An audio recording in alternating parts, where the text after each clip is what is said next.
الجزئيه هذه.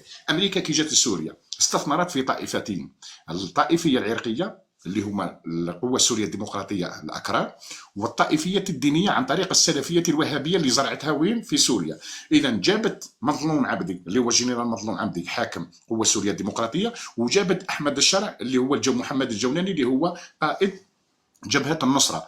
فبالتالي جبهه النصره او هيئه تحرير الشام سميها كما تشاء، هذه هيئه الجولاني باش يدمروا به بشار الاسد، ومظلوم عبدي باش يدمروا به شكون؟ تركيا. فبالتالي هنايا امريكا باش تتخلص من هذه الاوضاع وهي اللي تغسل يديها، يعني يديها تكون بيضاء ولا تتلطخ بالدم، وبالتالي تولي عندها ذرائع باش تتدخل دون ان تقحم نفسها. فبالتالي هنا وهذو كلهم يحاربوا بالوكاله، انا ندعمكم والاستخبارات وكذا والامن وكذا، وانا امريكا راني نحمي فيكم وراني ندي في النفط وغيرها، وانتوما جولاني مهمتك تدمر بشار الاسد، وانتوما ديرونجيو ماذا؟ ديرونجيو أردوغان.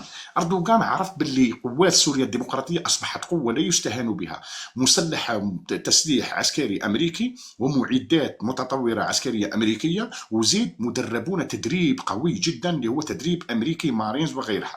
وقالوا لأردوغان ومن بعد كي قعدوا تخيلوا باللي انت هادو الكردستان كانوا متحالفين واحد الوقت مع بشار الأسد ضد ماذا؟ ضد تنظيم الدولة الإسلامية أو قوات جبهة النصرة، ضد داعش، وكانوا ضدهم لأن الأكراد كانوا ضد من؟ ضد الدواعش، وتحالفوا مع من؟ مع بشار الأسد، وكانوا متحالفين معاه. وأمريكا شوف أمريكا كيفاش تخدم، يعني دارت هادو عمرهم ما حاربوا بشار الأسد، كانوا متحالفين معاه.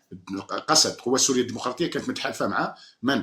مع سوريا، مع بشار الأسد، ضد من؟ ضد الجولاني. هنا أمريكا كانت تلعب على الوترين، أمريكا يعني تدعم قوة سوريا الديمقراطية لعملية قادمة، المهمة نتاعها ماهيش سوريا، لا، المهمة نتاعها هي إزعاج تركيا، لأن تركيا دولة قوية، دولة قوية في حلف الناتو، وأمريكا لازم تربيها، لازم تدير لها كيان عسكري منفصل، وبالتالي تهدد في يوم من الأيام تقعد تقول كي جات اللحظة الموعودة وقالت لتركيا، قالت لها واش درنا؟ تركيا انتي تتحالفي مع الجولاني وتتحالفي مع السعودية والقطريين والإماراتيين. السعودية الغطاء الديني